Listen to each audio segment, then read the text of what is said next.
So a few things before we get started in this video. I apologize if you can hear any outside noise. I am sitting in front of a window and there are people outside, but I don't want to close the window because it gets stuffy in here and I don't want to be hot and uncomfortable while I'm making this. And also, I will be using visuals from the city council meeting, the committee meeting, sorry, not city council meeting from last week. I will be getting on Instagram. So if you happen to see yourself or your username on here, I'm sorry, but all of this is public information. It is on public sites. So there's that. I mean, I do have my whole name on here because I'm recording this through Zoom, but it's fine. Anyway, so honestly, I just wanted to tell a story about the Port of Hueneme, right? And this is something that every time that I hear the Port of Hueneme, I remember this story. But then I realized that there's just so much to this. And also, I guess I have to add some context because there might be some folks who see this and aren't even aware of what's going on or don't even live in Oxnard, so that's fine. So first, before we get into the story, and before we even get to the chisme, the gossip that I have as well, let me just give context for folks, right? And if you already kind of know or are aware of this, you can kind of skip ahead. It's fine. So, context. The Port of Hueneme is a port here. Well, not really in Oxnard, but kind of. It's in our neighboring sister city, Hueneme, hence the name Port of Hueneme. But part of it, I believe, is in Oxnard, or a lot of, obviously, the semi-trucks that take in and out the stuff that gets imported and exported from the port drive through Oxnard. This program or this thing that got approved last week, this expansion, the lot that they bought, this area circled or whatever, squared in red here, is in Oxnard, hence it's an Oxnard issue. The Port of Hueneme has been around forever. It's one of the first things that got built, I guess, when these cities got built. And I don't know too much about it, even though I've lived here since I was a little kid, right? The most that I've heard about the Port of Hueneme is that obviously it's inside the military base, or the military base is right there, and that it does business with problematic corporations such as Monsanto and that banana company that I forget the name, right? That is very, like, even the name is very problematic. And I think that there's like even they're tied to like a coup that the United States did and something like that in South America. That's to the extent of my knowledge. I've been to the beach down there. I've passed by it. I've seen it, right? But as of late, or in these past years, whenever I hear the Port of Hueneme, I always remember this story that I wanted to tell you. Oh, but before that, a little bit more context, because this is leading up to this whole issue that folks have because of this program that got approved, or this expansion that got approved. So a lot of folks are not too fond of the Port of Hueneme because ports are they're not very good for the environment, okay? They do cause a lot of pollution. They do have a steady stream, obviously, of semis and cars that go in and out, as well as the boats and stuff like that. And this expansion that they're trying to do is because the Port of Hueneme, for the last couple of years, has been involved in this program that I think there are two other sites here in Ventura County, one in Ventura and one in Camarillo, that have this thing where it's a business, obviously, that they offer a portion or a section of their site, like in this case, a section of the Port of Hueneme offers to, I'm not sure what company or what corporations like they're in partnership to do this with, but they offer part of their site as kind of like a parking lot to basically just park cars, right? And that's what they want to expand. So this empty lot that they acquired, that the city of Oxnard approved them to use, they're going to turn it into a parking lot because they wanted to expand that business. Because, like I said, at the end of the day, this is a business for them, right? So they're going to turn all of this into a parking lot so that they can expand that business and park all their cars here for whatever company or corporation they're doing that for so they can get their money and stuff. And a lot of folks are not happy about that because obviously the Port of Hueneme, which is like over here, is kind of slowly like taking up space right over here in Oxnard. And this area here that we're talking about, South Oxnard, this is South Oxnard, right? This area here, Hueneme Road, ever since I was a little kid, right, in the 90s, I think ever since probably my grandparents started coming to Oxnard as seasonal field workers, ever since my dad was a kid, kind of like growing up between Oxnard and Mexico, this area has always been very, very poor. It's a very poor area. It is predominantly people of color. It is predominantly migrant folks. It is predominantly now, at least, very much indigenous families, right? A lot of families that their first language isn't even Spanish. It's very neglected. Just it's a poor area. This is filled with apartment complexes that folks live here in inhumane conditions. They've been living like that since forever. Like I said, since I was a little kid, probably since my dad grew up between here and Mexico, since my grandparents first started coming to Oxnard to work.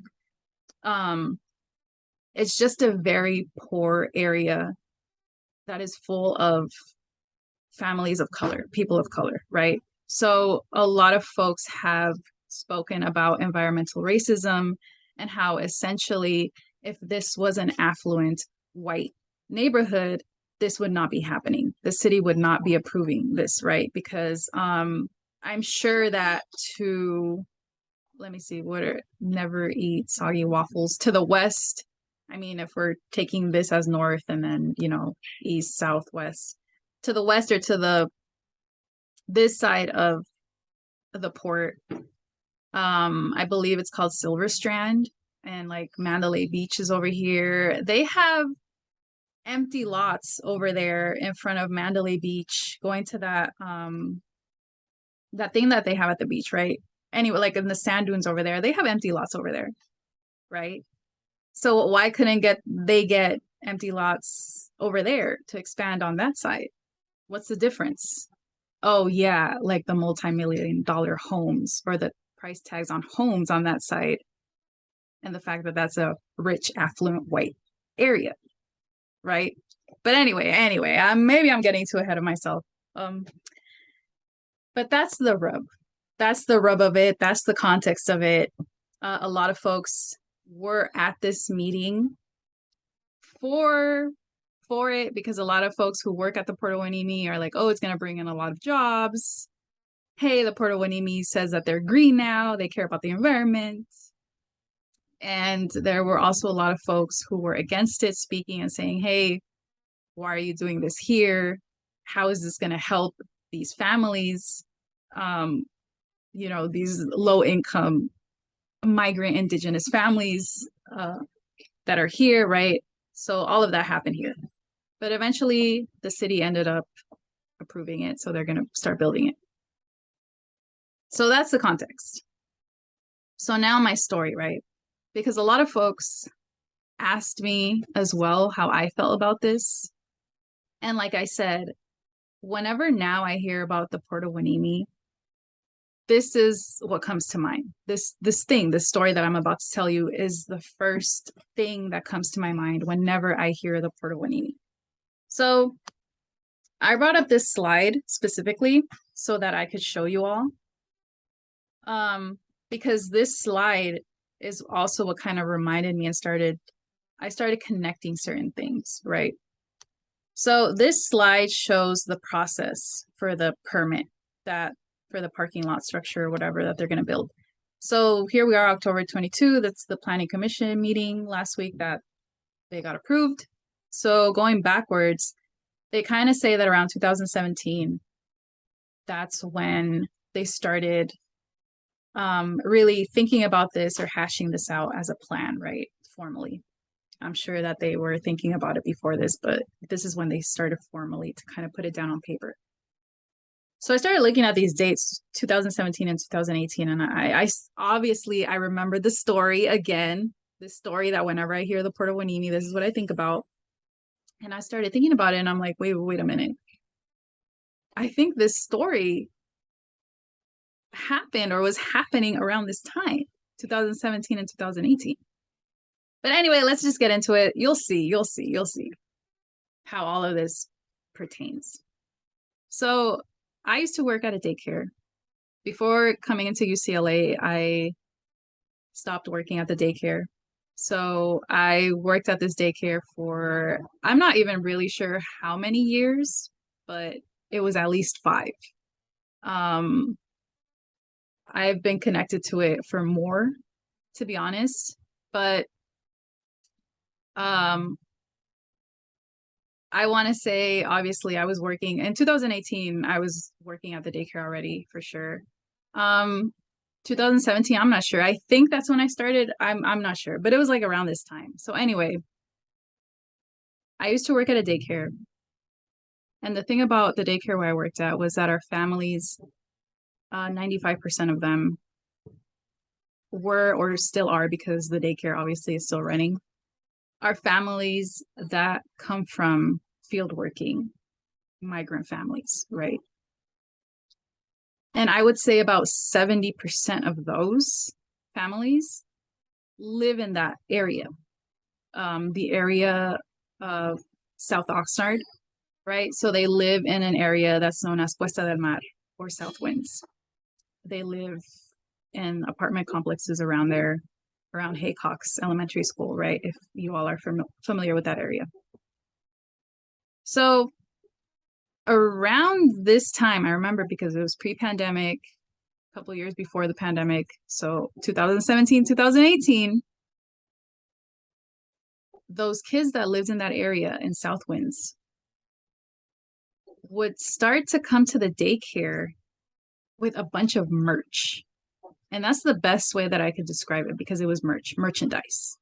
You know, like when you go to a concert or whatever and you buy like band merch, or you buy merch from like a brand or whatever, right? And I call it merch because of that, because I believe that anything that has whoever is giving out or selling that merchandise, if it has their logo, their brand on it, it's merch. It's merchandise, right? So the kids started to come to the daycare with a bunch of Port of Hueneme merch, with a bunch of little pens and pencils and the little canvas bags and like folders and stuff like that, and like little just random things that had the Port of Hueneme logo on it, big. You couldn't miss it. Like it was the most, like you could see it. It was a big on their products, on their merch. And it started happening regularly, right? To the point where I asked the kids, I'm like, hey, where are you getting that stuff? And they told me that people would be at the park, because there's a park in South Winds Park, or Cuesta del Mar Park, that people would be there sometimes giving stuff out. And obviously they would just take it, right? With their kids, whatever, they're giving stuff out. So they would take it. So I started looking into that, because I'm like, okay, I had never heard of the Port of Hueneme in all of the years that it's been here, literally since the foundation of these cities. And this neighborhood, Cuesta del Mar, which before, I think like in the 70s, 80s, it was called something else, at least like Perkins Street, which is one of, I don't know how to describe it, but it's like one of the streets in Cuesta del Mar that was very much hit by poverty and stuff like that. Perkins used to be called something else, right? I believe. So this neighborhood has been here for decades as well. Decades.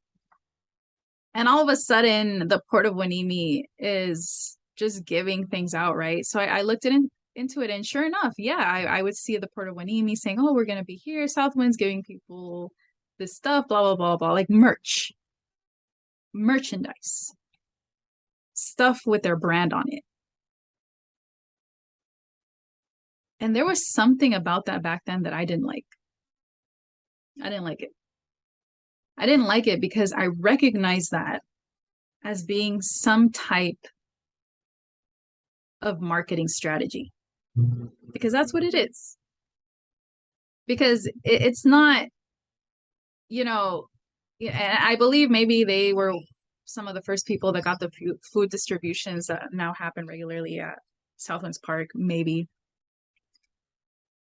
But it's like, you're saying that you care about this community, which why all of a sudden? That's kind of weird. Like that to me, even though before I knew about any of this, because when I saw this slide, I recognize, I'm like, oh, that's around the time that they started doing that. Because you see, I have this, and maybe there's a better map. Let me find a better map for you. Hold on. You remember what I said the park that the kids lived at was Southwinds Park, West Edmar Park? That's the park right here. This is the project site. Literally a block away. That's the empty lot that they got approved for to do this thing. Do you see what I'm saying? What a coincidence. Isn't that convenient? Isn't that a coincidence? That around 2017, 2018, when I'm telling you that I remember the kids that lived there and went to that park started coming home or started coming to the daycare with that merch and all kinds of Port of Hueneme merch and merch and merch and merch. And then last week, I take a look at this slide and I'm like, oh, 2017, 2018, that's when they started putting this thing on paper. What a coincidence that around the time that they started putting this on paper, that's when they started going to this park and this neighborhood with these families and this community that lives a block away from this empty lot that they now acquired and started out of the goodness of their own heart, right? Giving people stuff with their logo on it.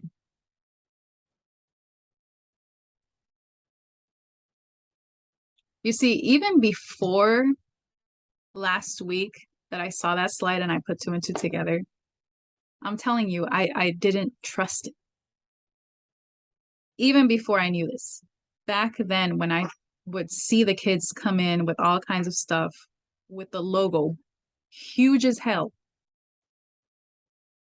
like pens and papers and whatever, Port of Hueneme, it felt wrong to me to see these kids who all come from migrant fieldworking, low income, extreme poverty, living in these apartment complexes that have been neglected and just derelict for decades, even before their own families came here.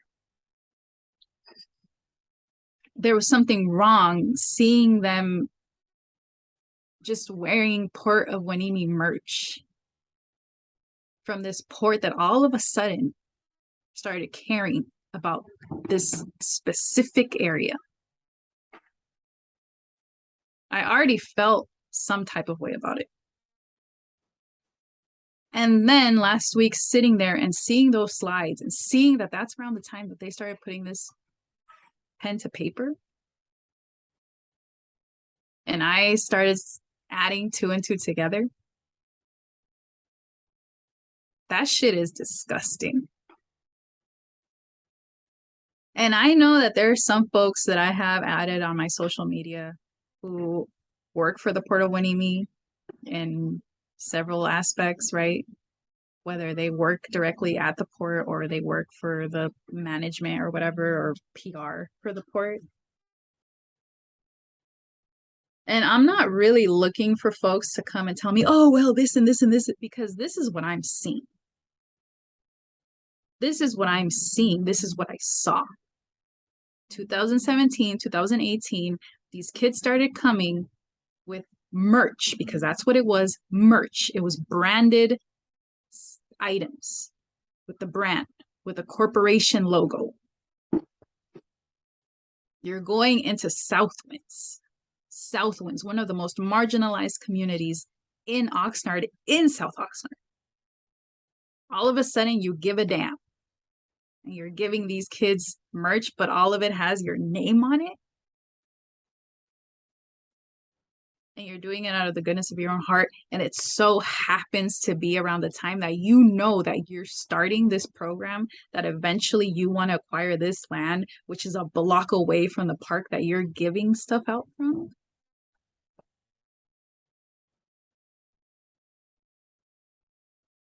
I don't know what else to say. I don't know what else to say. I don't know how else to put it, but I already didn't trust the Port of Hueneme.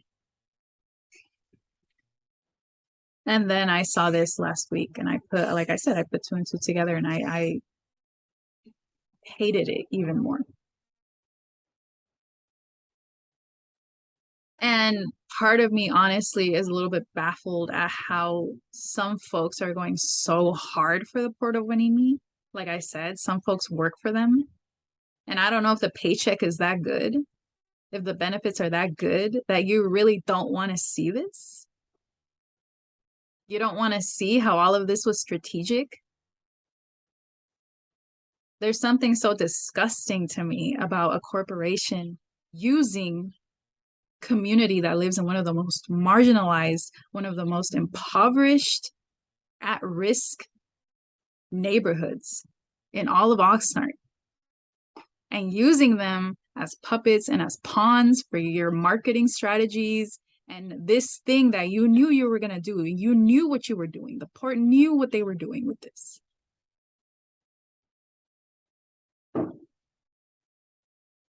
But anyway, I don't want to get too much into it because honestly, it makes me angry. It makes me angry, right? And like I said, there's nothing anybody can tell me because this is what I saw and this is what I lived. You're not going to tell me that this was a coincidence. You're not going to tell me that this was not a marketing strategy. You're not going to tell me that this was not on purpose. What they did, giving those people at Southwinds Park all of this stuff so that they can have that brand recognition. So now whenever they would see the Port of Hueneme, they would be like, oh yeah, that's, they gave our kids stuff.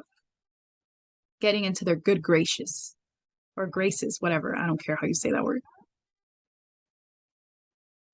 It's disgusting. It's disgusting. It is. Especially to use these little kids as pawns in this game, this long run game, because that's what it was. But anyway, so the other thing that I kind of wanted to talk about, the whole cheese mirror, the whole gossip, is that one of, or like the biggest organization or nonprofit, I should say, because they're a nonprofit, the biggest nonprofit here in Oxnard that was kind of going against the port, right, was Cause. And you all know how I feel about nonprofits. And for those of you that don't, I don't trust nonprofits.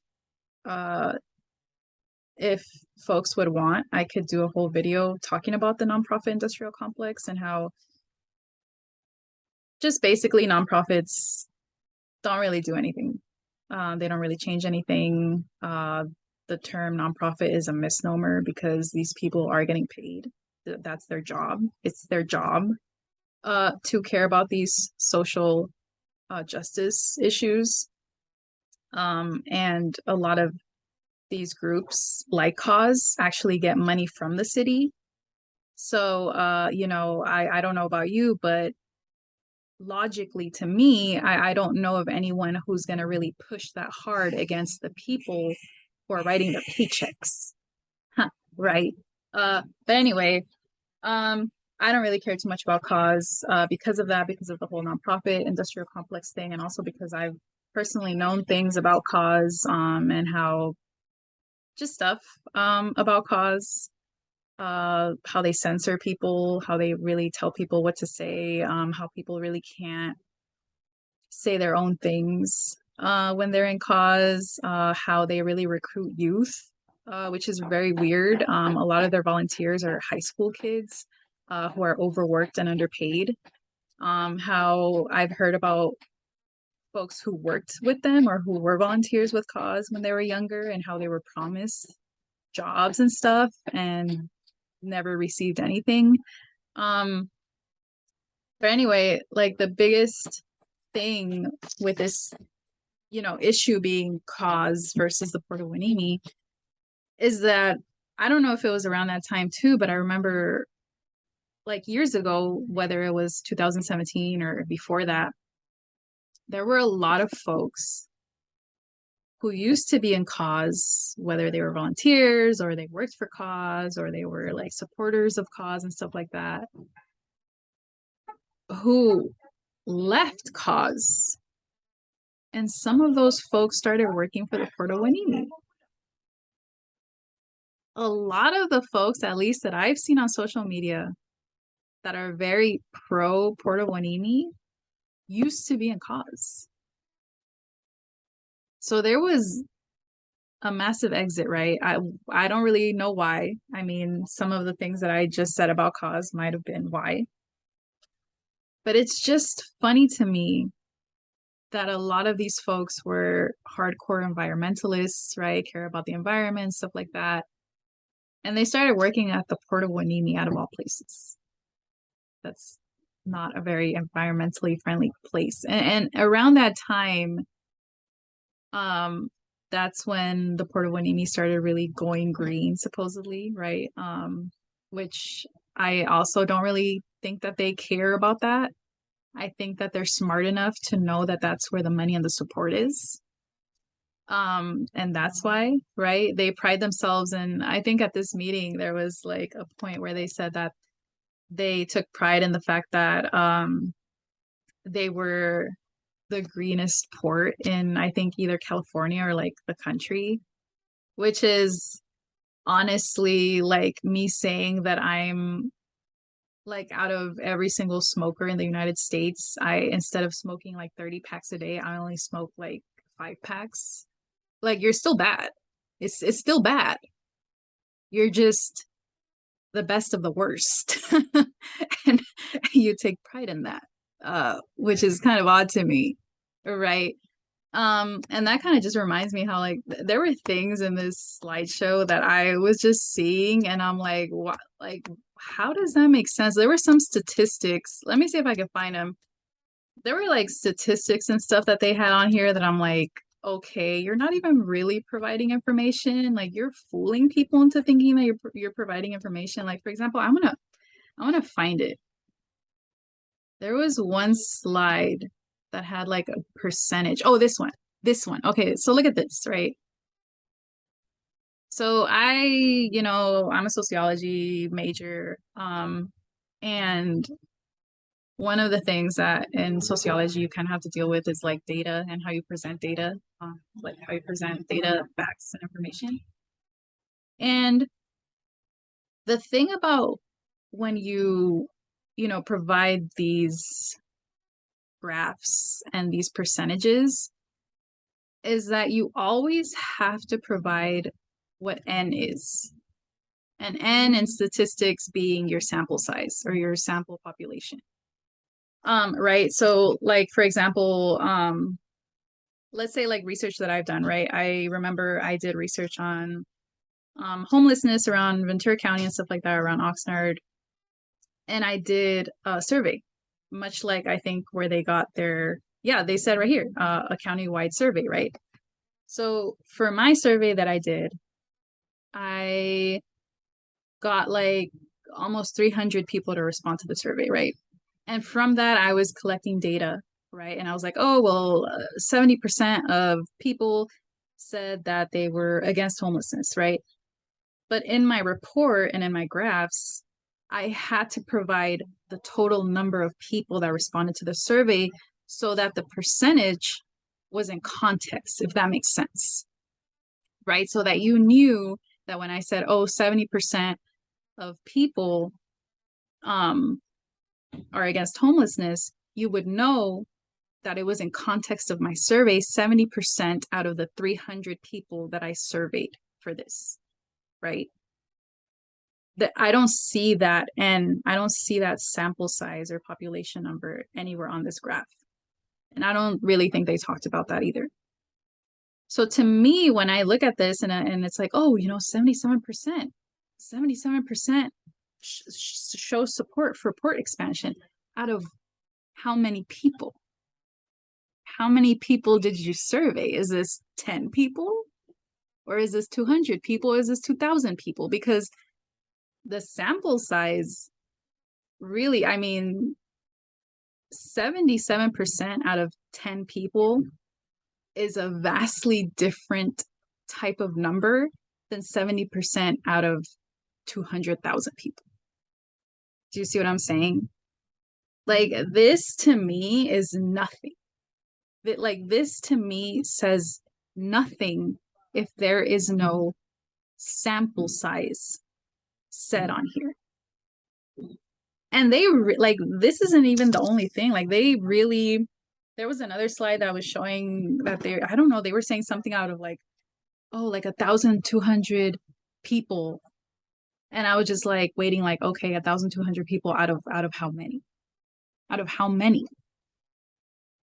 And people were really just eating that up. Like, they were looking at this and being like, oh, wow, 77%. Oh, that's a lot of support. Okay, yeah, but out of how many people in total was this survey?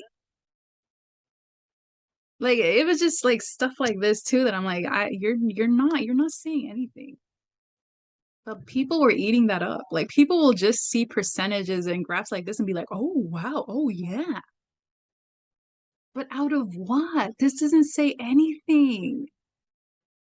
Like, who did this? And people are getting paid. These people are getting paid.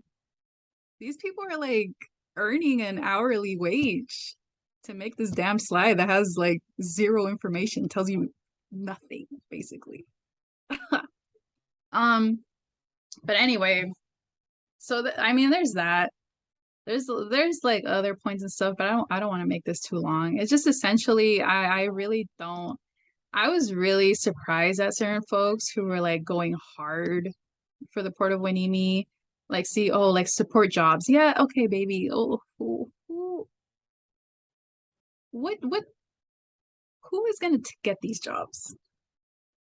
Is it gonna be the people that live in South Winds, that live in Cuesta del Mar? Spoiler alert, no, it's not. No, it's not. This is not, this is creating jobs for whom, baby? Whomst are gonna get these jobs? Because the Port of Hueneme has a union, right? And I mean, yeah, unions are good. Yeah, whatever. I mean, I should make a whole other video on that, like unions and stuff and how, anyway, I don't want to get too much into that.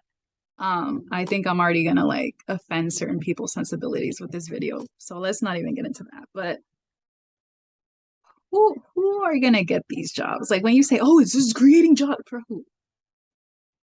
Because the people that you're expanding this, or the people that live in this area that is already rural, poor, marginalized, at risk, heavily polluted already because they already live by Hueneme Road, which is already like heavily trafficked.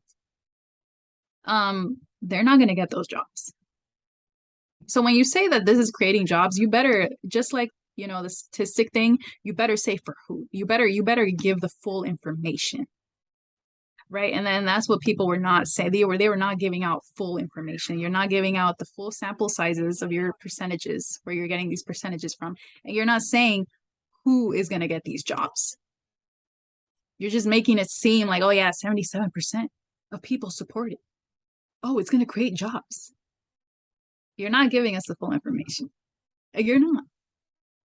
And people are like getting this half-assed information and they're eating it up and being like, oh, it's a good thing. Oh yeah, okay.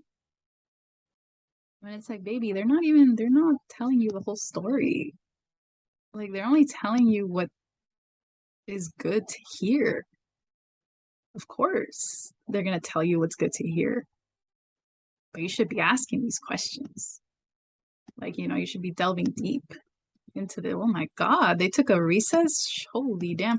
And that's the other thing, like the planning committee meetings usually are like an hour at the most. And this one was like almost 6 hours. And you could tell that by the end of it, they were like so pissed and like hangry and like irritated. It's like all of these like city council meetings that go on longer than or not just city council meetings, but like ew, sorry.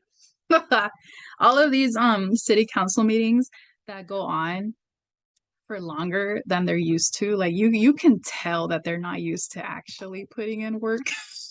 I'm sorry, but it's like the truth. Like you could tell because it's like they get so like they're so irritated. Um, but yeah, I mean at the end it got approved and I was watching it with my partner.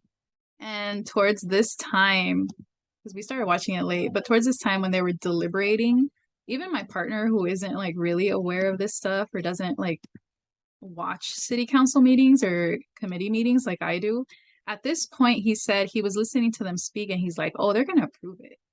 Why don't they just say that they're gonna approve it and stop wasting people's times? Because you could tell.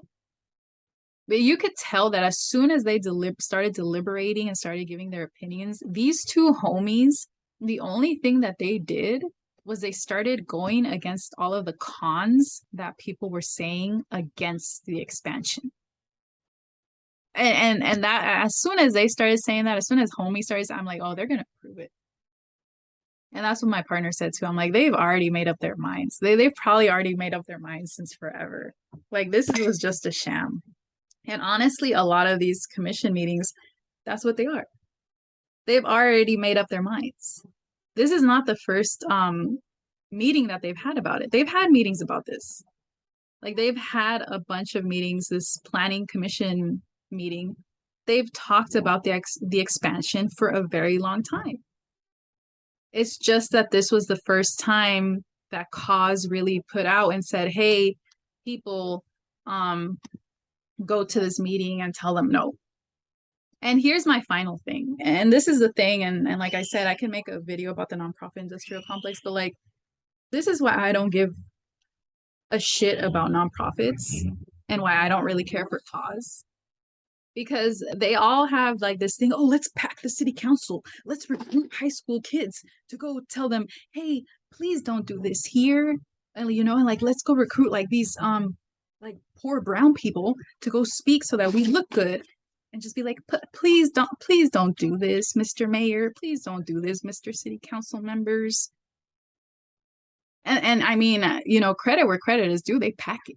They always pack city council, right? They have so many people out there speaking. But see, this is October 19th. Speak up and take action. Blah, blah, blah, right. They packed it. And then the city approved it. And since then, not one single post about what happened in the meeting, not one single post saying that that thing got approved, not one single post saying, hey, this is what happens next. They approved it, but this is how we're going to keep fighting. That's how Cause is. You don't see them? You don't see that this is how nonprofits are. After that happened, not one single post saying, hey, man, wow, we lost that, but we're going to keep fighting. Not one single post saying, hey, let's take these next actions. And y'all eat this shit up. Y'all eat their shit up. And you don't see that? You don't see what kind of organization that says that they care as much as they did. Hey, pack the city council, send this email to the city mayor and the mayor. And since October 19, 1, 2, 3, 4, 5, 6, 7, 8 days ago, They haven't said a goddamn thing about it anymore. And y'all eat their shit up. Estamos mal, bro. Estamos bien mal, bro. Estamos bien mal. Like, no se dan cuenta de eso, no quieren verlo. No quieren ver, like, you don't want to see it. Because what would that mean? What would that mean if more people started realizing, hey, cause doesn't really do shit? Hey, you know what? These nonprofits around here don't really do shit. What would happen? People would start realizing, oh shit, I'm gonna have to do something about it. We're gonna have to do something about it. But it's better. It's better when someone else is, you know, putting in all the work, even if it is someone who's doing it half-assed, right? With no follow-up type of demonstrations or actions for anything. Because then we would have to realize, oh shit, it's not working like this. So we're gonna have to actually like change it. And that's gonna take work. But anyway, I don't want to make this video too long. I already like laventé pedradas a todos. Sorry. You know, there's madrazos here for everyone. But it's like, I don't know, like folks on both sides are just not living in how things really are. You have folks out here believing that the Port of Hueneme, a corporation closely tied to corporations like Monsanto and to military bases, y'all actually believe that they give a damn about people in Oxnard, especially poor brown people, especially indigenous people? That they actually care about the environment? And then you have other people on the other side of that think that cause is actually going to do something, is actually going to change anything. When it's been 8 goddamn days and they haven't spoken a single damn word about it again. And I don't think they will. Estamos bien mal. Estamos bien, pero bien chingadamente mal.